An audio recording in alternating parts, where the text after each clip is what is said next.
ನಾನಾರು ಕಶ್ಯಪ ಬ್ರಹ್ಮನ ಮಗ, ದಿತಿಗರ್ಭ ಸಂಜಾತ, ಚತುರ್ಮುಖ ಬ್ರಹ್ಮನ ಮೊಮ್ಮಗ. ವಿಧಾತನಿಂದ ವಿಧಿಬರವನ್ನೇ ಬದಲಾಯಿಸಿ ಮರಣವನ್ನೇ ಮೆಟ್ಟಿ ನಿಂತ ಮಹಾವೀರ.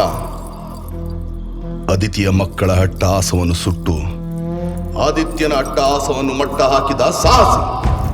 ಅತಳ ವಿತಳ ಸುತಳ ರಸಾತಳ ತಳಾತಳ ಮಾತಳ ಪಾತಾಳಗಳನ್ನು ಪಾದದಡಿಯಲ್ಲಿ ತುಳಿದಿಟ್ಟ ಪರಾಕ್ರಮಶಾಲಿ. ಅಡಿ ಇಟ್ಟರೆ ಬಿರಿಯುವುದು ಭೂಮಿ, ತಲೆ ಎತ್ತೊಡೆ ಬೆಚ್ಚುವುದು ಬಾನು, ಕೈ ಎತ್ತಲು ನಡುಗುವುದು ಸೃಷ್ಟಿ.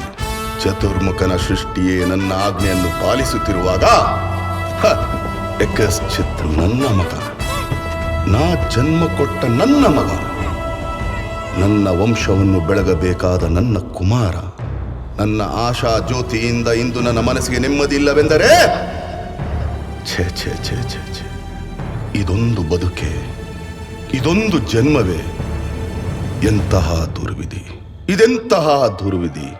ನಾನೇ ಸರ್ವಶಕ್ತನೆಂದುಕೊಂಡರೆ ಅದಾವ ಶಕ್ತಿ ನನ್ನ ಎದುರಿಗೆ ನಿಂತು ಕಾಡುತ್ತಿದೆ. ಅದಾವ ಶಕ್ತಿ ಪುತ್ರನನ್ನೇ ಶತ್ರುವನ್ನಾಗಿ ಮಾಡಿದೆ. ಅದಾವ ಶಕ್ತಿ ಅವನಿಗೆ ನನ್ನ ಎದುರಿಸುವ ಧೈರ್ಯ ತುಂಬಿದೆ. ಅದಾವ ಶಕ್ತಿ ಅವನಿಗೆ ಸಾವು ಬರದಂತೆ ತಡೆದಿದೆ.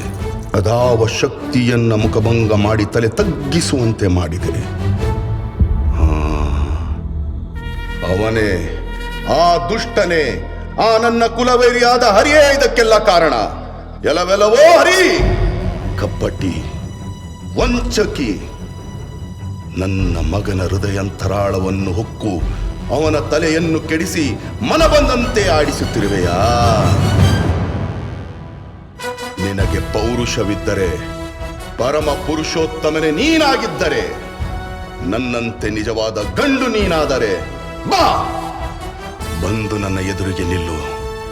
ನಿನ್ನ ಉದರವನ್ನು ಬಗೆದು ನಿನ್ನ ಕರುಳುಗಳನ್ನು ಮಾಲೆ ಹಾಕಿಕೊಳ್ಳದಿದ್ದರೆ ನಾನು ಹಿರಣ್ಯಕಶಿಪುವೇ ಅಲ್ಲ, ನಾನು ಹಿರಣ್ಯಕಶಿಪುವೇ ಅಲ್ಲ, ನಾನು ಹಿರಣ್ಯಕಶಿಪುವೇ ಅಲ್ಲ.